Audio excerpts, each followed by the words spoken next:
The world is going to have a new monetary system in this decade that we're in. We're going to experience this huge deflationary crash around the world, and people will just lose confidence in currency. And what do they always go back to? Throughout history, time after time, for the last 5,000 years actually, they always go back to gold and silver. We are entering a period of financial crisis that is the greatest the world has ever known. The wealth transfer that will take place during this decade is the greatest wealth transfer in history. Wealth is never destroyed, it is merely transferred, and that means that on the opposite side of every crisis there is an opportunity. The great news is that all you have to do to turn this crisis into your great opportunity is to educate yourself. I believe that the best investment that you can make in your lifetime is your own education. Education on the history of money, education on finance, education on how the global economy works, education on how all of these guys, the central bankers, the stock market, how they can cheat you, how they can scam you. If you learn what is going on and how the financial world works, you can put yourself on the correct side of this wealth transfer.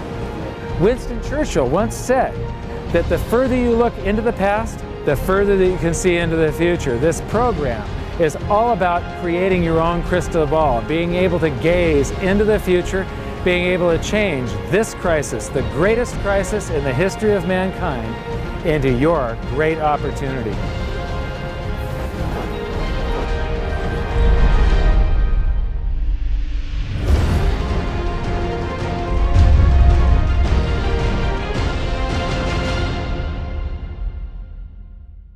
So it all started back in 1999 when my sister and I hired a financial planner to help my mother with her assets, and we gave him control of the family's assets, and in the next year and a half he lost 50% of what she had.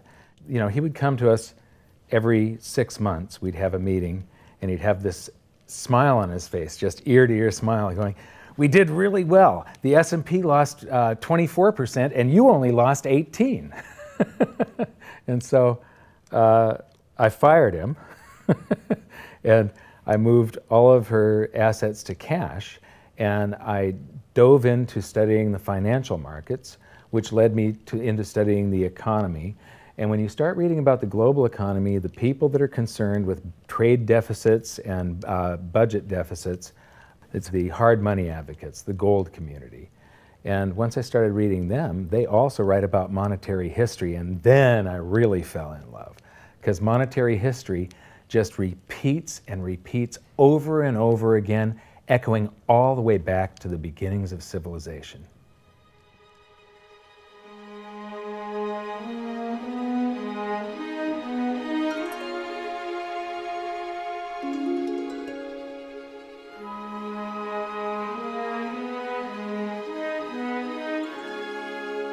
Gold and silver have been the predominant currencies for about 5,000 years, but it wasn't until somewhere between 680 BC and 630 BC that they became money. That's when they were minted into coins of equal weights somewhere in Lydia, where each coin was the same size and had the same weight. This made them interchangeable. It's called fungible. At that point, they became useful as a unit of account, a measurement. You could price a good or a service in those gold or silver coins in a certain number of them. And it was always the same for anybody whenever they were buying that good or service. But it wasn't until they made their way to the world's first free market society, the prototype of democracy, the cradle of civilization, Athens, that they exploded in use. Suddenly, money found its natural home, the free markets. Athens was the first society to have a working tax system and free markets. This enabled them to rise to the pinnacle of civilization. Their prosperity allowed them to create great works of art and achieve a level of architecture and engineering that the world had not yet seen. Here we are 2,500 years later, and people are still in awe of their achievements. It was truly a fantastic period in human history, and the Athens star shone brightly for many years. So this begs the question, what went wrong? How did such a great and powerful civilization fall? The answer lies in the same pattern that we see throughout history: too much greed and too much war. It was when the Athenians got involved in the Peloponnesian Wars, a war with Sparta, that their monetary problems began. First, they lost access to their gold and silver mines. They were also paying armies that were on foot, and they were miles and miles away from Athens. So as they pay their armies to buy goods and services from the local populations, a deflation occurs in Athens because they're sending all of their coinage out of the city. Then they started debasing their coinage to pay for the war. If you take in 1,000 coins in taxes, and then you melt those down, those gold coins, and you mix 50% copper into your gold, now you can mint 2,000 coins. So if you take in only 1,000 coins, but you spend 2,000 coins, what is that called? That is deficit spending. Athens began to do that during this war with Sparta. They also had these great public works, which were very expensive, and they finished the Temple of Athena Nike during the truce in the middle. There was a 6-year truce in the middle of this 27-year war. So they didn't stop their great public works and allow their market economy to heal from the expense of this war. As they debased their coinage, people would take the new debased coins at face value at first, until there were a whole bunch of those. And there's something called Gresham's Law, where people tend to save to keep the thing that's rare, and they spend the thing that's common into circulation first. So all of the gold and silver coins started to disappear from circulation and become quite rare, and it was just these copper coins. Suddenly, it took a whole bunch of copper coins to buy a gold or silver coin, one of those old gold or silver coins. This is the first time that gold or silver ever had a price. Before that, everything was measured in a weight of gold and silver. So a large factor in Athens' downfall was the expense of war, the expansion of empire, the debasement of their currency, the eventual inflation that was caused. You know, they minted these coins until they became nothing but flecks of copper. This was actually the world's first hyperinflation. And what it did was it financially debilitated Athens to the point where in 404 BC they surrendered to Sparta. And eventually they became nothing but a satellite of Rome. The thing that amazes me is how history just keeps on repeating and repeating and repeating, and we never learn from all of our stupid mistakes. We just repeat the same stupid mistakes over and over and over again. Today we are doing the same thing that the Athenians did that caused the loss of their great culture. We're doing the same currency debasement. We're doing the same deficit spending, and it's for the same reasons. It's for war and it's for great public works. The interesting thing about the Peloponnesian War was how it started. I would say one of the interesting parallels is that it started really with Athens at its height and with a level of hubris that set them down the road towards ruin. Perhaps they felt that they were, superior, couldn't make a mistake, exactly. They knew better. Exactly, and they ended up destroying their society as a result. It's a road that we're going down today, right? I think absolutely. Yeah. There was a play written shortly after the Peloponnesian Wars about the worthlessness of the copper flecks that were their coinage at the time. So we go from gold and silver, very high value money, to a currency that has a face value. And it's the first example that I can find in history where a war and great public works were being funded through deficit spending. What you've just seen is the first recorded example of one of the most predictable hidden secrets of money, the 7 stages of empire. It's a long-term cycle that echoes throughout history right to this very day and is basically a societal pendulum that swings from quality money to quantity currency and back again to quality money. It always plays out in 7 stages. It always ends with gold delivering a knockout blow to debased currencies. And it goes like this. Stage 1. A country starts out with good money, which is either gold or silver, or it's backed by gold or silver. Stage 2.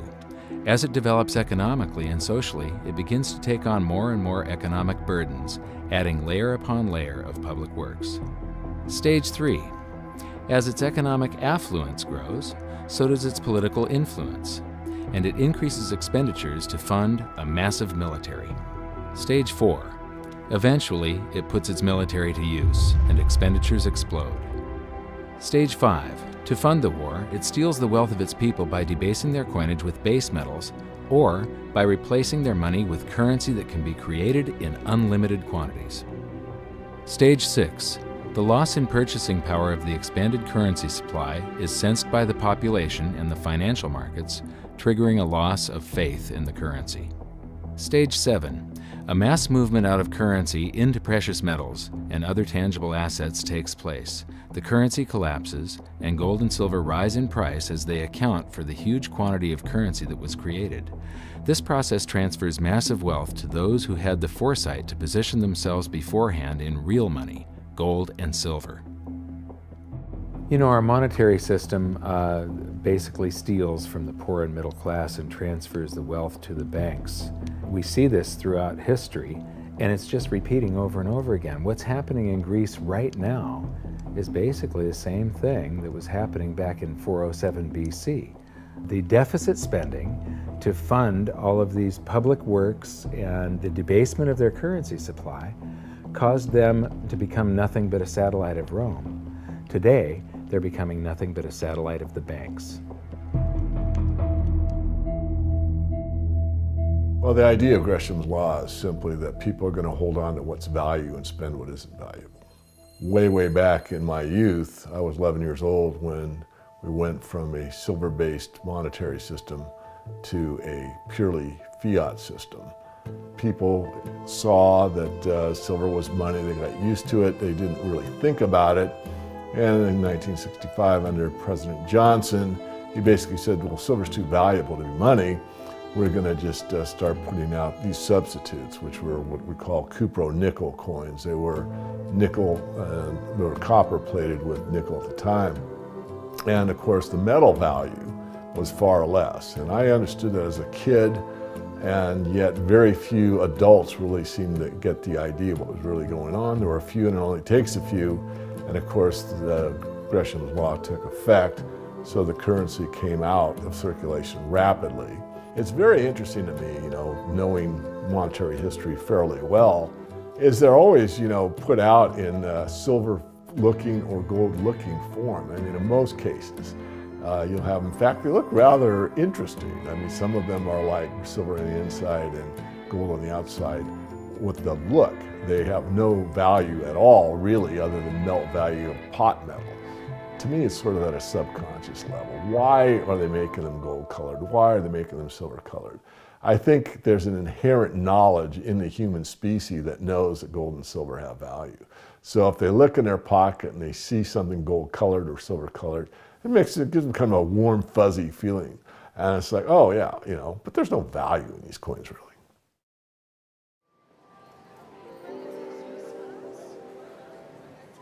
The next question is, how does this affect you? My next stop was in London, where I'd been asked to give a presentation to a group of businessmen. They wanted to understand the reason that gold had surged recently, and I explained to them that to understand gold, you have to understand monetary history. Once you see where we've come from, you can get a much clearer understanding of how the 7 stages of empire are playing out right now. We weren't allowed to show their faces, but we were allowed to film my presentation. So here it is, the last 140 years of monetary history condensed into just 10 minutes. Keep the 7 stages of empire in mind, and as you watch this, see if you can recognize the signs. Everybody thinks the US dollar is still as good as gold, and it hasn't been since 1971. This is the world monetary systems. From 1873, when Germany went on the classical gold standard, where each unit of currency is backed up by an equivalent amount of gold in the treasury. In the United States, $20 bill, $20 gold piece in the vaults. Go into any bank, slap down your currency, which was a receipt for money, a claim check on money, ask for your money, gold and silver, and they would give it to you. So this shows this is currency, this is money. Otherwise, there was no reason for any government to store gold in their vaults and then print this currency that was backed by gold. This is what gives confidence in that, and it gives governments the ability to start this scam in the first place, where they print these receipts for gold, and then they can print more of them than gold that exists. And that happened when we got to World War I, and all the combatants stopped redemption rights. You could no longer go in the bank and trade your pounds, lira, marks, francs, no longer redeemable in gold, and they lit up the printing presses and started printing like crazy. Then between the wars, they went on something called the gold exchange standard, where currencies would be backed partially by gold. So in the United States, under the Federal Reserve Act of 1913, the Federal Reserve was allowed to put $50 worth of claim checks on gold, currency in circulation, backed up by only $20 worth of gold. So it was a 40% reserve ratio. For every $20 gold piece in the vault, they could put $50 in circulation. We're the dollars of the nation on parade. We're the biggest batch of dollars ever made. Oh, we used to march by millions, but now we march by billions, and maybe we'll be trillions for your dead. We're the dollars. Then we get to 1944. Now, during both wars, Europe paid the U.S. with gold. During World War I, the U.S. didn't get into the war until the very end of it. We didn't really have troops on the ground here in any quantity until the last 6 months of the war. So for the first 4 years or so, we're selling you you take all of your young men off of the farms and turn them into soldiers. You take your factories that make toasters and they start making machine guns. Your factories that made cars are now building tanks. And so you turn your economy toward war, and all of your consumer goods and your grains had to be imported from the United States, and you paid us with gold. Then in World War II, Hitler starts saber rattling in 1936, annexes Austria in 1938, invades Poland in 1939. Pearl Harbor wasn't until the end of 1941. We didn't have troops on the ground until, I believe, August of 1942. So again, there's like 6 years where you're paying us with your gold and we're selling you stuff. This is where Americans have this myth that war is good for the economy. War is good for the economy if you're not in it and you're selling them the tools of the trade. Yes, America's national income gets bigger and bigger. In 1943, it was $142 billion. That was double the 1939 figure, triple the figure for 1933. But by the end of World War II, the U.S. had 2/3 of all the world's monetary gold, the central bank gold, and the rest of the world had to share the other third, and Europe had none. So the world monetary system was no longer going to work. It would collapse. But we had made all these loans of dollars to Europe, so Europe was flooded with dollars. And so representatives from around the world met at Bretton Woods, New Hampshire in 1944. They came up with a new world monetary system called the Bretton Woods system, where every currency on the planet, with the exception of just a few, they would be backed by the US dollar, and the US dollar would then be backed by gold at $35 per ounce. This gave confidence to all currencies. So this gave the world stability, and it pegged all the world's currencies to each other through the dollar to gold. So there was no such thing as the Forex. Currencies didn't float. The exchange rates were fixed year after year, and this helped to make world trade boom. Then the dollar standard starts because we kept on printing dollars. Under the Bretton Woods system, there was no reserve ratio established where the US actually had to have a certain amount of gold for how many dollars we created. So we had done a bunch of deficit spending for Korea, for Vietnam, for Johnson's Great Society, and expanded the currency supply, the amount of paper dollars in circulation, and exported them all over the world. And then in the 60s, Charles de Gaulle, president of France, realizes that we don't have the gold to back up the dollars. Le fait que beaucoup d'États acceptent par principe des dollars au même titre que de l'or entraîne les Américains à s'endetter, et à s'endetter gratuitement vis-à-vis de l'étranger, car ce qu'ils lui doivent, ils le lui payent avec des dollars qu'il ne tient qu'à eux d'émettre. Nous estimons nécessaire que les échanges internationaux soient établis comme c'était le cas avant les grands malheurs du monde, sur une base monétaire indiscutable et qui ne porte la marque d'aucun pays en particulier. Quelle base? En vérité, on ne voit pas qu'il puisse y avoir réellement de critères, d'étalons autres que l'or. And he starts asking, France asks for their gold and trades in the dollars. And at that point, other countries saw this and start jumping on board. And the US lost 50% of its gold from 1959 to 1971. But we still had, in 71, about 12 times more dollars that we had created than there was gold. And this run on the bank, basically, the US now being the bank, this is a giant worldwide bank run, because the US, for the second time, had committed a fraud and created more receipts for gold than there was gold. It's that simple. And then finally, the markets sort of sensed this. And Nixon was forced to take us off the gold standard, because if he had paid out gold until it got to zero, once we couldn't pay on some of those dollars, the entire worldwide monetary system would have collapsed. I have directed Secretary Connally to suspend temporarily the convertibility of the dollar into gold or other reserve assets, except in amounts and conditions determined to be in the interest of monetary stability and in the best interest of the United States. In full cooperation with the International Monetary Fund and those who trade with us, we will press for the necessary reforms to set up an urgently needed new international monetary system. And on August 15th, 1971, all the world's currencies became fiat currency. I don't know why the rest of the world didn't rush out and hang him, but they didn't. They just all went along with this. To our friends abroad, I give this assurance. The United States has always been and will continue to be a forward-looking and trustworthy trading partner. There have been thousands upon thousands upon thousands of fiat currencies throughout history, and there isn't one that survived. It is a 100% failure rate. And we started this experiment where all the world's currencies would be fiat currencies simultaneously in 1971.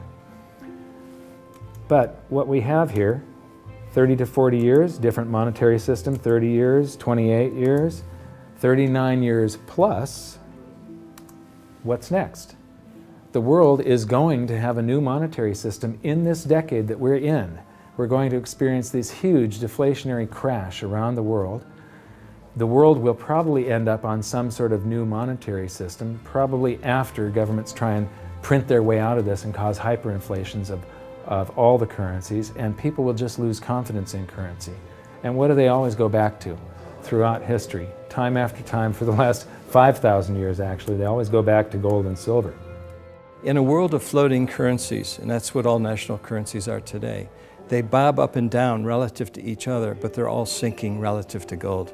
That includes the dollar as well as the euro and the British pound and all the others. They're going to continue to lose value, continue to lose purchasing power. Personally, I don't think there's any way of avoiding what is coming. There's no way to fix it right now.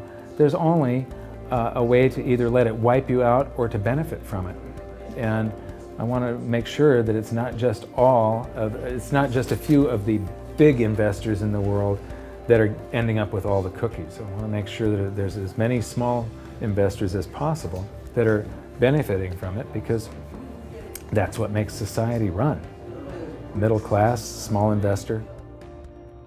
One of the biggest challenges for human beings is that physiologically we are designed to operate in recency. You know, the fight or flight response is literally in my cells, literally. And so that when I'm in the wild, it's about I need to look for something to eat or make sure I don't get eaten. And how that translates into the modern world is that we think only about what's happening immediately in front of us. And so we think a long time is last week. In the world of YouTube and Facebook and instant messaging, we think 3 seconds is a long time. Like, did you get the post already? I already posted it. And the reality is, if you look at history, and I don't mean a week, I don't mean a month, I mean decades, I mean 100 years, I mean a couple of 100 years, I mean more than a couple of 100 years, you can start to see some patterns. You can see some things that are going on because history repeats itself. There are some trends and there are some movements that you can learn from. And you literally have to go outside of your human instincts to look at history, because we just want to focus on right now, because as I said, that's about either eating or being eaten. So we've got to go beyond that, and that means not just focusing on the here and now, but learning some real powerful stuff from what's happened, because there just might be some indicators there as what's going to happen in the future. Now, the 7 stages of empire, just as a reminder, started with sound money, and then a country adds layers of public works and social programs, and then develops a massive military, and then puts that military to use, and to pay for the war, it debases its currency supply, which causes a loss of faith in the currency, which then leads to a currency crisis, and gold does an accounting of the expansion of that fiat currency supply that happened over all those years of the first 5 stages. We are in the 6th and beginning the 7th stage. Gold started the accounting in the year 2001. It was $250 then, but we're still in the very early stages of this. Well, that's right. I think one of the problems with gold is people just don't understand it. I mean, for one thing, it's sort of been banished from the curriculum for 35 years. We have going on 2 generations of academics and scholars who have never studied gold. Unless you're a specialist in economic history, you can go back and look at it. Now, when I was in university and even when I was in graduate school in economics, we were still on the gold standard in some form. It was fairly attenuated, but when you studied the IMF and you looked at how they present the finances of a country and the breakdown of the reserves and you know, the capital accounts, gold was a line item in the capital account, and you had to understand how it, what role it played and how it you know, could equilibrate in terms of balance of trade. Well, that's gone. The IMF, you know, Nixon went off the gold standard in 1971, and bright young economic students just don't understand gold. They think it's a joke, or they think it's maybe a commodity trade or a momentum trade. They don't understand that it really is money par excellence. So now we've learned that money was born in roughly 630 BC when it became fungible. It was free markets and sound money that led to Athens' great prosperity. But debasement of their money for deficit spending on war and public works played a large role in their demise. Over the past 140 years, we've debased our own currencies to the point where 2 generations of scholars don't even understand gold. We learned about Gresham's law and that bad money drives out good. In recent history, there has been a new monetary system roughly every 40 years. And we've learned that we are in the 6th stage of the 7 stages of empire. So that's it for this episode. Join us next time when we learn more about the chaotic state of the US dollar standard and how it's going to affect you no matter where you live on the planet. When I wrote my book, I said that we're coming into an era that is going to be the greatest wealth transfer in the history of mankind. Therefore, it's the greatest opportunity in the history of mankind. I've made it my mission to help as many people as possible get through this crisis and to come out on the best side of the wealth transfer. I've just finished filming an exclusive presentation titled How the 7th Stage Will Unfold, where I detail what I'm doing personally to prepare for a range of scenarios. It's available at hiddensecretsofmoney.com as part of your free information toolkit. So my challenge to you for this episode is to try and find a single example in all of monetary history of a crisis that was brought on by too much deficit spending, too much debt, and too much currency debasement being solved by more deficit spending, more debt, and more currency debasement. Until then, good luck, and I'll see you at the bonus presentation at hiddensecretsofmoney.com. Thanks. You bet. There is no other side. You're either silver and gold or you're doomed. That's exactly the way the world is always working. That's the way it's working right now. Turn on the television, watch with the price of gold. Look at the dollar going down, gold's going up, silver's going up. That's exactly the way it's always worked, and it's always worked that way, and it's working that way now. And why is anyone surprised? Why is it? I'm surprised it's always worked like that. For the past 5,000 years. That's right, 5,000 years in a row, it's worked exactly that way. It's happening that way now. And ooh, wait a minute here. Weird. Beyond weird. Mike Maloney's Hidden Secrets of Money is made possible by the clients of goldsilver.com. Your continued loyalty and support allows us to educate the public on how to both protect themselves and benefit in the turbulent times ahead. To all goldsilver.com customers, thank you.